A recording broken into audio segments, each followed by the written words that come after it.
बिस्मिल्लाहिर्रहमानिर्रहीम। अस्सलाम वालेकुम वेरियो तुसी अपना सुर्खियां चैनल ते मैं तुहाडा मेजबान निशान भरावां वास्ते रोजाना की नवीं तो अच्छी वीडियो लैके आंदा रवीदा उम्मीद करदा इंशाअल्लाह भरावां नूं वीडियो पसंद आती है। वीडियो में लाइक भी कर दो, वीडियो शेयर भी कर दो। सब तो पहले अपने चैनल को करना है सबसक्राइब, तो बेल आइकन का बटन जो जरूर दबा लेना ताकि साडी आने वाली नवीं तो नवीं वीडियो जी भरावां तक आसानी पहुंच सके।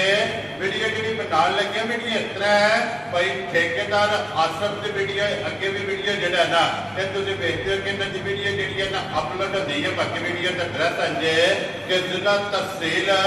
गुजरात है और पिंड जो जिन्हों का बाल वाले लोकेशन अगे भी वीडियो जो दसी दी है किसी भी भरावना हो गुजरात तो निकल के आ जाना कड़ियां और कड़ियां के नाल जो जोड़मा पिंड इन्हों के जनाब मालवाल ये इन्हों की लोकेशन है। मजीद नंबर जोड़ा ना तो भाई आसम का स्क्रीन से लग जाना। लोकेशन जी है वो इन्होंने को व्हाट्सएप से मंगा लेनी है। बाकी जी गलबात है डंगर से वो सारी इंशाअल्लाह एक जाके तफसील जी है भाई आसफ ने कर लेते क्योंकि अज वाली जी वीडियो है इस वीडियो के जनाब झोटियां लगनियां ने दो झोटियां जनाब पहलना और मूंह चोगियां जरा ना झोटियां ने अज वाली वीडियो के भरावां नूं टकाणियां ने। बाकी झोटियां वेख लैनियां ने। अगली गलबात जी जो भरा पसंद आए नंबर स्क्रीन से लग जाना रब्ता करके अपना सौदा जरा जी फैन कर लेना। तो अल्लाह पाक रखे खैर तो बिला कट्ठी जरा ना वीडियो करते हैं जी शुरू। अस्सलाम वालेकुम जी। जी वालेकुम सलाम। क्या हाल है भाई निशान? ठीक हो गई है? अल्लाह पाक का शुक्र है भाई आसम तुम सुनाओ क्या हाल है? सब काम अल्लाह दा बिल्कुल ठीक ठाक है। सुनाओ सब खैर है जी? अल्लाह पाक का शुक्र है फजल है करम है ज़्यादा लो जी भाई आसफ ये जोड़ा है ना झोटियां का जेड़ा? जी जी बिल्कुल जोड़ा जे दोए झोटियां पहलना ने। ठीक है ते माशाअल्लाह वेख जिसे भरा वेखण दे फिर पता लग जाता बकरियां जी ने एक जी पहले नंबर ते लगनी है ना जी। थल्लियों पहलना इन्नियां निकलदियां नहीं नसीबा नाल ते किस्मत नाल ते नस्ली पहलना जड़ियां इन्नियां निकलदियां जी बिल्कुल जनाब। सारियां पहलना जड़ियां ने जिथे जे इस झोटी दा लिबास है इत्थे खड़दियां ही नहीं है। ठीक हो गया जो जिहा थन लगे आ वो भी है हुणे 5 मिनट लगने ते सामने हर्षा आ जानी। जी बिल्कुल वो तो जनाब सामने आ जाएंगे। लो जी भाई आसफ एक बार सलाम तो करो जी अपने चाहन आया नो जिन्ने भी जनाब साडे भाई ने अंदरूने बंदे मुल्क साडा चैनल वेखण वाले चाहण वाले सब नूं मेरी तरफ सलाम है। बाकी कई भरा फोन करते हैं वीडियो नहीं लगी। असल मैं मेरा प्रोफैशनल काम तो इसलिए ठेकेदारी का यह मेरा शौक है कि मैं थोड़ा जिहा अपने काम के मसरूफ हाँ जिसकी वजह नाल मैं कोई 2 महीने छाड़ दिया नहीं कोई डंगर लिया तो नहीं वीडियो लाई झोटी लभी एक भरावां वास्ते जनाब चैनल से पेश करन लगे हैं नाले शौक करन नाले जिहदे नसीबां च होई फिर वेरी गुड जनाब। लो जी सारे भरावां दी चाहत मुहब्बत लगन दा जेड़ा है ना ते जनाब शुक्रिया अदा करने ते भैया सब एक नंबर ते ही लानी है जी जी एक नंबर ते आई जेहड़ी है रात दी सुई है करिए वीडियो जाओ जी एक बार झोटी जेड़ा ना फेर तोड़ के बिलाल ये झोटी की तसल्ली कराए तो बाकी जनाब लड़े दे ने जेड़ा है ना ये नसीब ने जनाब नासा तो लैके और पैरों दी खरनियां तक झोटी का जनाब शौक भरावां ने करना एक अंग जेड़ा है ना और एक अज़ा जेड़ा है ना ये झोटी का जनाब भरावां ने नोट करना ते इंशाअल्लाह जनाब एन शौक के मुताबिक और एन डिमांड के मुताबिक जेड़ा है ना अल्लाह के फजल नाल और अल्लाह के करम नाल जेड़ा है ना झोटी जनाब पूरी उतरेगी। पहले झोटी हो गई माशाअल्लाह वजूद लिबास इस झोटी का चेक करना तो फिर ठेकेदार साहब एक पास झोटी का वजूद होगा और दूसरी साइड से झोटी का लिबास होगा। इन्ना जरा ना माशाअल्लाह जनाब झोटी बड़ी और सारिया गल्लां जड़ियां ने ना मद्देनजर रखनियां कि मूंह चार दंद चौकी जनाब झोटी है तो लेकिन फिर पहलन झोटी जरा ना भैया सब इंज तो थाने घटला बता जरा ना पहलना झोटियां का। जी जी भाई निशान मैं ना मैं भी हूं ते गल्लां दी साडे को नहीं है बिल्कुल सामने आ गई है। थान वेख लैण भरा लिबास वेख लैण जी बिल्कुल शक्ल वेख लैण सूरत धुन्नी कोली बखी जी हाशिया भरावां दे सामने तू पता लग जाएगा भी ये किड्डी क नस्ली है या इहदे च की गल्लां। जी बिल्कुल जनाब और फिर मगर कट्टा से कट्टी है जी मगर कट्टा जी। लो जी मगर है जनाब कट्टा दे पहलन माशाअल्लाह जनाब झोटी है तो फिर खिड़ा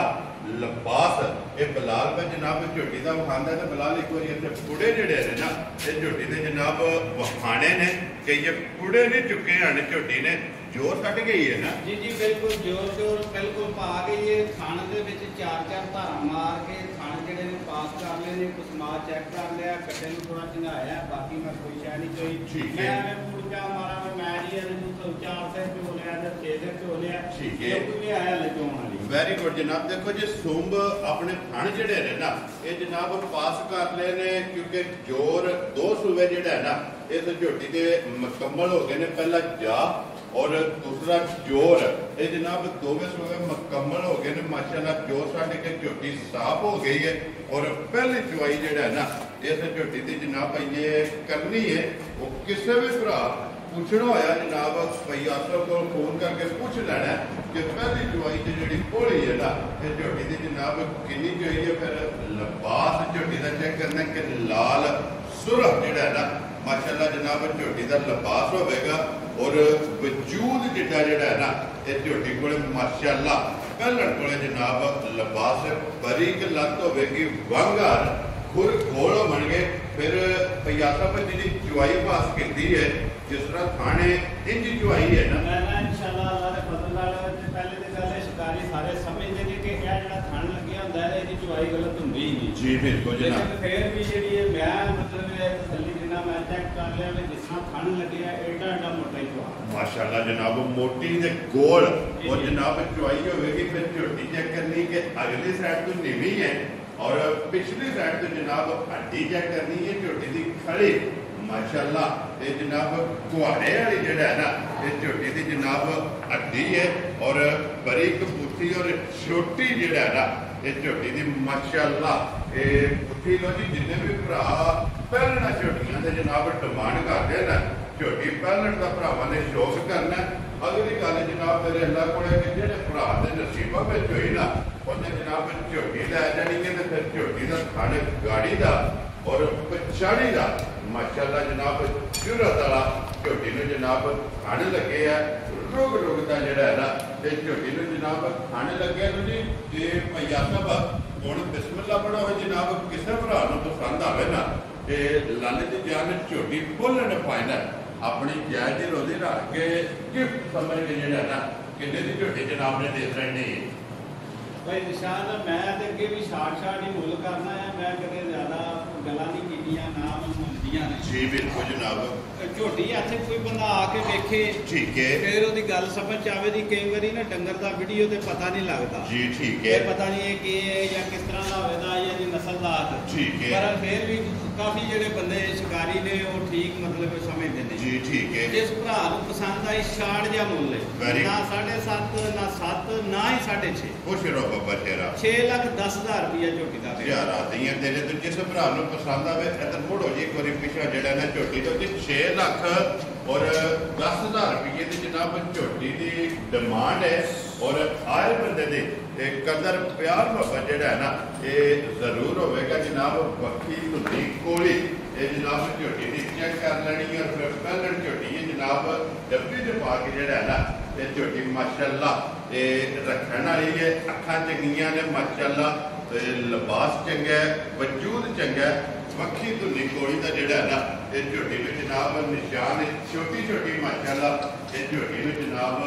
सिंगी लगी है और जो भी भरा लैके जनाब जाए अल्लाह पाक चोनी चुंगनी जड़ा है ना उस भरा के नसीब करे तो फिलहाल कट्टा भी जड़ा है ना वो भी नाल एक बार भरावान टका देना क्योंकि एक नंबर के मगर जड़ा है ना ये बच्चा जनाब कट्टा और फिर एक बार मैं धरा देना कि पहली चुवाई जी है ना इस झोटी की जनाब ये करनी है वो किसी भी भरा पूछना होया जनाब भाई आसफ न फोन करके जड़ा है ना ये पूछ लेना कि पहली चुवाई जी जनाब ये कोल जी है ना ये झोटी को कितने लीटर जनाब चुवाई की है तो जी अगे बोलो जो भाई आसफ झोटी जी है ना नंबर 2 नंबर 1 तो होगी है मुकम्मल अगे जनाब आ गई जी झोटी नंबर जी 2 तो फिर माशाल्लाह पहलन झोटी की जी जगाट है ना वो चेक करनी है हाइट वेल वो जनाब झोटी की चेक करनी है लैंड जेड़े जेड़ा है ना ये नसीब ने भैया साहब ये भी मुठ चार है ना जी ये भी चौकी हो गई छेक दा दम छड्डिया नहीं होना ठीक हो गया जनाब चौकी झोटी है छेक दे दंद है जनाब और कनिया दे दंद जेड़ा है ना ये झोटी दे जनाब मुंह ते खड़े ने अखां दोवे ਇੱਕੋ ਜਿਹੀਆਂ ਨੇ ਔਰ ਮਾਸ਼ਾਅੱਲਾ ਜੀ ਬਿਲਕੁਲ ਜਨਾਬ ਖੁਸ਼ੀਆਂ ਦੇ ਵਿੱਚ ਵਾਲ ਜਿਹੜਾ ਹੈ ਨਾ ਇਹ ਝੋਟੀ ਦੇ ਟਿੱਕੇ ਨੇ ਬਾਕੀ ਸਾਰੇ ਇੱਕ ਰੰਗ ਦੇ ਵਿੱਚ ਔਰ ਮੈਂ ਭਈਆ ਸਾਹਿਬ ਲਿਬਾਸ ਪੀਟਰ ਰੱਖਦੀ ਹੈ ਲਿਬਾਸ ਥੋੜਾ ਜਿਹਾ ਪੱਕਾ ਰੱਖਦੀ ਹੈ ਪਰ ਤੁਸੀਂ ਜਿਹੜਾ ਦੱਸਾਂਗੇ ਦੀ ਗਾਰੰਟੀ ਹੈ ਵੈਰੀ ਗੁੱਡ ਇੱਥੇ ਤੁਹਾਨੂੰ ਜਿਹੜਾ ਨਾ ਬਲਾਲ ਇੱਥੇ ਟਿਕਾ ਲੈਂਦਾ ਝੋਟੀ ਮੁਕੰਮਲ ਦੋਵਾਂ ਸਾਈਡਾਂ ਤੋਂ ਜਿਹੜਾ ਨਾ ਇਹ ਇੱਕ ਵਾਰੀ ਹਾਈਟ ਵੇਲ ਲਿਬਾਸ ਥਣ ਔਰ ਪੁੱਠਾ ਅੱਡੀ ਜਿਹੜੀ ਹੈ ਨਾ ਇਹ ਝੋਟੀ ਦੀ ਜਨਾਬ ਟਿਕਾ ਨਹੀਂ ਹੈ ਭਈਆ ਸਾਹਿਬ ਇਹ ਕਿੰਨੀ ਕੁ ਡੰਗਾਂ ਦੀ ਝੋਟੀ ਸੂਈ ਹੈ ਭਾਈ ਨਿਸ਼ਾਨ ਉਹ ਇਹਦੀ ਕੱਟੀ ਵੱਜੀ ਹੈ ਠੀਕ ਹੈ ਇਹ ਸੂਈ ਹੈ ਤਕਰੀਬਨ ਕਮ ਸੇ ਕਮ 25-26 ਦਿਨਾਂ ਦੀ ਤੁਸੀਂ ਮਹੀਨੇ ਦੀ ਕਰ ਵੈਰੀ ਗੁੱਡ ਜਨਾਬ ਮਤਲਬ ਇਹ ਕੋਈ ਬੰਦਾ ਡਾਊਟ ਨਾ ਲਵੇ ਠੀਕ ਹੋ ਗਿਆ ਜਨਾਬ ਦੂਜੀ ਗੱਲ ਇਹ ਵੀ ਇਹ ਝੋਟੀ ਵੀ ਭਾਈ ਬਲਾਲ ਪਸੰਦਾ ਪਿਆ ਪਹਿਲੀ ਗੱਲ ਇਹ ਝੋਟੀ ਦੀ ਗੱਲਬਾਤ ਸੁਣਾ ਤੂੰ ਵੀ ਝੋਟੀ ਬੱਚਾ ਕੋਈ ਨਹੀਂ ਲੈਂਦੀ ਨਾ ਪਹਿਲਾਂ ਨਾ ਬਾਅਦ ਠੀਕ ਹੋ ਗਿਆ ਜਨਾਬ ਬੱਚੇ ਨੂੰ ਅਸੀਂ ਨਿਪਲਣਾ ਪਿਆ ਨੇ ਠੀਕ ਹੈ ਬਾਕੀ ਝੋਟੀ ਜਿਹੜੀ ਹੈ ਪਹਾੜੇ ਤੇ ਰਹਿ ਇੱਕ ਮਿੰਟ ਦੇ ਵਿੱਚ ਮਿਲਦੀ ਹੈ ਜਿਹੜਾ ਮਰਜ਼ੀ ਬੰਦਾ ਥੱਲੇ ਕੋਵੇ ਪਹਾੜੇ ਤੇ ਟਿਕ ਕੇ ਮਿਲਦੀ ਕੇ ਪਹਾੜੇ ਤੇ ਮਿਲਣ ਗਿਲਣ ਦਾ ਝੋਟੀ ਕਿਸੇ ਦੇ ਘਰ ਜਾ ਕੇ ਵੀ ਅੱਗਾ ਪਿੱਛਾ ਕਰੇ ਤੇ ਮੇਰੀ ਵੈਰੀ ਗੁੱਡ ਜਨਾਬ ਦੂਜੇ ਨੰਬਰ ਤੇ ਜਿਹੜਾ ਦੁੱਧ ਦੱਸਾਂਗੇ ਜੇ ਉਹ ਕਿਸੇ ਦੇ ਘਰ ਜਾ ਕੇ ਵੀ ਝੋਟੀ ਪੂਰਾ ਨਾ ਕਰੇ ਤਾਂ ਵੀ ਬੇਸ਼ੱਕ ਬੰਦਾ ਬਗੈਰ ਪੁੱਛੂ ਗੱਡੀ ਚ ਪਾ ਦੋ ਵੈਰੀ ਗੁੱਡ ਜਨਾਬ ਉਹਦੀ ਦੋ ਤਸੱਲੀਆਂ ਨੇ ਇੱਕ ਪਹਾੜੇ ਦਾ ਨਾ ਮਿਲੇ ਔਰ ਜਨਾਬ ਉਹਦੀ ਇਹ ਤਸੱਲੀ ਹੋਵੇ ਕਿ ਦੂਸਰੀ ਜਨਾਬ ਜਿਹੜਾ ਦੁੱਧ ਦੱਸਦੇ ਆ ਉਹਨਾਂ ਦੇ ਕੰਨੋਗੇ ਨਹੀਂ ਹੋ ਲਗਾ ਮੈਂ ਨਾ ਜਨਾਬ ਬਿਲਕੁਲ ਉਹ ਗੱਲ ਕਰਨ ਦੀ ਕਿਹੜੀ ਲੋੜ ਹੈ ਜਿਹਦੇ ਚ ਬਾਅਦ ਚ ਸ਼ਰਮਿੰਦਾ ਹੋਣਾ ਜੀ ਬਿਲਕੁਲ ਔਰ ਦੱਸਿਆ ਵੀ ਝੋਟੀ ਦਾ ਕੱਦ ਮੇਰੇ ਮੋਢੇ ਵੇਲ ਬੱਖੀ ਧੁੰਨੀ ਕੋਲੀ ਖਾਣ ਆਛਾ ਵੇਖ ਲੈਣੀ ਜੀ ਬਿਲਕੁਲ ਉਹ ਜੋ ਚਾਰ ਦੰਦ ਤੋਂ ਮੇਰੀ ਛਿੱਕ ਦਾ ਦੰਦ ਸੱਟਿਆ ਹੋਇਆ ਤਾਂ ਵੀ ਮੁਜਰਮ ਹੋ ਵੈਰੀ ਗੁੱਡ ਜਨਾਬ ਉਹਦੇ ਭਈਆ ਸਾਹਿਬ ਇਹ ਬੰਡਾ ਚੁੱਕਾ ਸਾਡੇ ਕੇ ਮੈਂ ਨਾ ਜੀ ਬੇਸ਼ੱਕ ਵੰਡਾ ਵੀ ਨਾ ਪਾਣ ਚੋਕਰ ਵੀ ਨਾ ਪਾਣ ਕੋਈ ਸ਼ਾਇਦ ਦੁਨੀਆ ਦੀ ਨਾ ਪਾਣ ਹਾਲੀ ਪੱਠੇ ਤੇ ਛੱਡ ਲੈਣ ਬੰਦਾ ਲਾ ਕੇ ਤੇ ਜਨਾਬ ਮੇਰੀ ਜਿਹੜਾ ਮਰਜ਼ੀ ਬੰਦਾ ਪਵੇ ਇੱਕ ਮਿੰਟ ਤੋਂ ਪਹਿਲੇ ਮਿਲੇ ਵੈਰੀ ਗੁੱਡ ਇਹ ਇਹਦਾ ਪਾੜਾ ਇਹ ਇਹਦਾ ਪਾੜਾ ਕੋਈ ਪਾੜਾ ਨਹੀਂ ਕੋਈ ਗੱਲ ਨਹੀਂ ਕੋਈ ਬਾਤ ਜੀ ਠੀਕ ਹੋ ਗਿਆ ਜੀ ਲੋਜੇ ਭਈਆ ਸਾਹਿਬ ਕੀ ਕੋ ਦੁੱਧ ਅਸਰ ਝੋਟੀ ਕੋਲ ਆਇਆ ਹੈ ਭਾਈ ਨਿਸ਼ਾਨ ਚੋਖੀਆਂ ਛਾਲਾਂ ਮਾਰਨੇ ਦਾ ਫਾਇਦਾ ਕੋਈ ਨਹੀਂ ਜਿਹਦੇ ਚ ਬਾਅਦ ਬੰਦਾ ਸ਼ਰਮਿੰਦਾ ਹੋਵੇ ਮੈਂ ਕਹਤਾ ਹੈ 16 ਕਰ ਦਈਏ 17 ਕਰ ਦਈਏ 15 ਕਰ ਦਈਏ ਕੋਈ ਗੱਲ ਨਹੀਂ ਠੀਕ ਹੈ ਝੋਟੀ ਕੋਲੇ ਪੱਕਾ ਬਿੱਟਾ ਜਿਹੜਾ ਦੁੱਧ ਭਰਦਾ ਨਾ ਉਹ 12 ਕਿਲੋ ਦੇ ਲੇਕਿਨ ਮੇਰੇ ਕੋਲ 11 ਕਿਲੋ ਦੀ ਮੈਂ ਭਰਾਵਾਂ ਨੂੰ ਗਾਰੰਟੀ ਜੀ ਬਾਹਰ ਮੈਂ ਛੱਡ ਦੇਣਾ ਬਾਹਰ ਮੈਂ ਛੱਡ ਦੇਣਾ ਅਗਲੇ ਦੇ ਘਰ ਜਾ ਕੇ 12 ਕਰੇ ਤਾਂ ਖੁਸ਼ ਹੋਵੇ ਵੈਰੀ ਗੁੱਡ ਜੀ 11 ਕਿਲੋ ਦੀ ਗਾਰੰਟੀ ਮੇਰੇ ਕੋਲ ਲੈ ਲੈਣੀ ਹੈ ਜੇ ਝੋਟੀ ਕਿਸੇ ਦੇ ਘਰ ਜਾ ਕੇ ਵੀ 11 ਕਿਲੋ ਦੁੱਧ ਪੂਰਾ ਨਾ ਕਰੇ ਤੇ ਅਸੀਂ 1 ਰੁਪਏ ਦੇ ਹੱਕ ਦਾਂਗੇ ਵੈਰੀ ਗੁੱਡ ਜਨਾਬ ਔਰ ਮਗਰ ਇਹ ਤੇ ਕੱਟੀ ਹੈ ਇਹ ਆ ਬੱਲੀ ਕੱਟੀ ਹੈ ਖਬਾ ਜੀਨ ਮਾਸ਼ਾਅੱਲਾ ਜਨਾਬ ਕੱਟੀ ਵੀ ਲੀਡ ਵਾਲੀ ਜਿਹੜਾ ਨਾ ਕਿਉਂਕਿ ਭਈ ਆ ਸਭ ਸਾਰੀਆਂ ਗੱਲਾਂ ਮੈਂ ਇਹਨਾਂ ਦਾ ਰੱਖੀਆਂ ਨੇ ਇੱਕ ਤਾਂ ਮਹੀਨਾ ਹੋ ਗਿਆ ਸੋਏ ਆ ਜੀ ਜੀ ਦੂਸਰਾ ਬੱਚੇ ਦੇ ਵੀ ਨਹੀਂ ਮਿਲਦੀ ਹੈ ਪਹਾੜੇ ਦੇ ਜੀ ਜੀ ਕਿਸੇ ਭਰਾ ਨੂੰ ਪਸੰਦ ਆਵੇ ਨਾ ਕਿੰਨੇ ਦੀ ਝੋਟੀ ਜਨਾਬ ਨੇ ਦੇ ਸਕਣੀ ਭਾਈ ਰਿਸ਼ਾਨ ਇਸ ਝੋਟੀ ਦੇ ਦੋ ਮੁੱਲ ਲਾਣੇ ਜੀ ਦੋ ਇਸ ਵਾਸਤੇ ਲਾਣੇ ਨੇ ਕਿ ਬੱਚਾ ਨਿਪਲ ਨਾਲ ਪੀਂਦਾ ਜੇ ਕਿਸੇ ਭਰਾ ਦੇ ਸਮਝ ਆਉਂਦਾ ਵੀ ਅਸੀਂ ਨਹੀਂ ਕੱਟੀ ਖੜਨੀ ਅਸੀਂ ਖਾਲੀ ਝੋਟੀ ਖੜਨੀ ਠੀਕ ਹੈ ਉਹ ਵੀ ਮੁੱਲ ਦੱਸ ਸਕਦੇ ਆ ਤੇ ਜਿਹੜਾ ਬਗੈਰ ਬੱਚੇ ਸਮੇਤ ਵਾਲਾ ਵੀ ਦੱਸ ਸਕਦੇ ਵੈਰੀ ਗੁੱਡ ਜਨਾਬ ਜੇ ਕਿਸੇ ਦੇ ਸਮੇਤ ਬੱਚੇ ਝੋਟੀ ਖੜਨੀ ਹੋਈ ਪੱਕਾ ਬਿੱਡਾ ਮੁੱਲ ਲੰਮੀਆਂ ਗੱਲਾਂ ਨਹੀਂ 4,85,000 ਰੁਪਏ ਖੁਸ਼ ਰਹੋ ਜੇ ਕਿਸੇ ਕੱਟੀ ਨਹੀਂ ਖੜਨੀ ਤੇ 4,60,000 ਜਾ ਰਾਜ਼ੀਆਂ ਤੇਰੇ ਤੇ ਜਿਸ ਭਰਾ ਨੂੰ ਪਸੰਦ ਆਵੇ ਦੋਵੇਂ ਸੂਰਤਾਂ ਨੇ ਦੋਵੇਂ ਸੂਰਤਾਂ ਨੇ ਜੀ ਜਿਹੜੀ ਕਿਸੇ ਨੂੰ ਸੂਰਤ ਪਸੰਦ ਹੋਵੇ ਬਾਕੀ ਜਿਹੜੀਆਂ ਗੱਲਾਂ ਝੋਟੀ ਦੇ ਬਾਰੇ ਜੀ ਕੀਤੀਆਂ ਕੋਈ ਗਲਤ ਹੋਵੇ ਤੇ ਅਸੀਂ ਵੈਰੀ ਗੁੱਡ ਜਨਾਬ ਲੋ ਜੀ ਨੰਬਰ 2 ਜਿਹੜੀ ਹੈ ਨਾ 4,85,000 ਕੱਟੀ ਸਮੇਤ ਹੈ ਅਗਰ ਕੱਟੀ ਲਾ ਕੇ ਕਿਸੇ ਭਰਾ ਨੇ ਹਾਲੀ ਝੋਟੀ ਖੜਨੀ ਹੋਵੇ ਨਾ ਉਹ ਜਨਾਬ 4,60,000 ਰੁਪਏ ਦੀ ਜਿਹੜਾ ਹੈ ਨਾ ਝੋਟੀ ਜੇ ਆ ਝੋਟੀ ਆ ਭਾਈ ਬਲਾਲ ਵਹਾਂਦਾ ਪਿਆ ਦੀ ਬੱਖੀ ਵੇਖ ਲੈਣੀ ਇਹਦਾ ਕੱਦ ਦੀ ਵੇਲ ਦੀ ਸਿੰਗੀ ਇਹਦਾ ਐਜ ਦੀਆਂ ਦੇ ਗੜਾਵਾਂ ਵੀ 4-4 ਲੱਖ ਦੀਆਂ ਵਿਕਦੀਆਂ ਨੇ ਜਿਹੜੀ ਗੱਲ ਨਹੀਂ ਹੈ ਤੇ ਫਿਰ ਹੁਣ ਚਲੋ ਜਾ ਉੱਚਾ ਹੋ ਗਿਆ ਜਾ ਭੁੱਲਣਾ ਕੋਈ ਜੁਰਮ ਨਹੀਂ ਆ ਜਾ ਭੁੱਲ ਵੀ ਜਾਂਦੇ ਨੇ ਡੰਗਰਾਂ ਦੇ ਲੇਕਿਨ ਜਿਹੜੇ ਸਮਝਦਾਰ ਬੰਦੇ ਨੇ ਕਿਸੇ ਘਰ ਚੁਣਨ ਵਾਸਤੇ ਕਹਿਣੀ ਕਦੀ ਯਾਦ ਕਰੇ ਇਨਸ਼ਾਅੱਲਾ ਜਿਹੜਾ ਹੈ ਨਾ ਜ਼ਿਮੀਂਦਾਰ ਵਾਸਤੇ ਜਿਸ ਵੀ ਭਰਾ ਲੈ ਜਾਣੀ ਇਹ ਨਾ ਜ਼ਿਮੀਂਦਾਰ ਨੇ ਅੱਲਾ ਦੇ ਹੁਕਮ ਨਾਲ ਝੋਟੀ ਜਿਹੜਾ ਨਾ ਵਰਤੇਗੀ ਮੇਰੀ ਭਈ ਆਸਾ ਤੇ ਚੋਰੋਂ ਦਾ ਝੋਟੀ ਜਨਾਬ ਨੰਬਰ ਜਿਹੜੀ ਹੈ ਨਾ ਇੱਕ ਫਿਰ ਇੱਕ ਵਾਰੀ ਬਲਾਲ ਜਿਹੜਾ ਨਾ ਤੇ ਝੋਟੀ ਭਰਾਵਾਂ ਨੂੰ ਤਕਾਏ ਮਾਸ਼ਾਅੱਲਾ ਜੀ ਲੈਣੇ ਦੇਣੇ ਨਸੀਬ ਨੇ ਜਨਾਬ ਝੋਟੀ ਦਾ ਫਿਰ ਇੱਕ ਵਾਰੀ ਭਰਾਵਾਂ ਨੇ ਜਨਾਬ ਸ਼ੌਕ ਕਰਨਾ ਝੋਟੀ ਇਹ ਸ਼ੌਕੀਨ ਜਿਸ ਵੀ ਭਰਾ ਦੇ ਨਸੀਬਾਂ ਵਿੱਚ ਹੋਈ ਨਾ ਭਈ ਆਸਫ ਦਾ ਜਨਾਬ ਨੰਬਰ ਸਕਰੀਨ ਤੇ ਲੱਗ ਜਾਣਾ ਰਾਬਤਾ ਕਰਕੇ ਆਪਣਾ ਸੌਦਾ ਜਿਹੜਾ ਜੀ ਕਰਨਾ ਤੇ ਬਾਕੀ ਅੱਲਾਹ ਪਾਕ ਰੱਖੇ ਖੈਰ ਇਸ ਵੀਡੀਓ ਦੇ ਨਾਲ ਜਨਾਬ ਇਜਾਜ਼ਤ ਚਾਹਾਂਗੇ ਇਨਸ਼ਾਅੱਲਾ ਅਗਲੇ ਵੀਡੀਓ ਦੇ ਨਾਲ ਫੇਰ ਹਾਜ਼ਰ ਹੋਵਾਂਗੇ ਭਈ ਆਸਫ ਤੇ ਨਾਰਾ ਮਾਰਨਾ ਜਨਾਬ ਪਾਕਿਸਤਾਨ ਜ਼ਿੰਦਾਬਾਦ ਪਾਕ ਫੌਜ ਜ਼ਿੰਦਾਬਾਦ।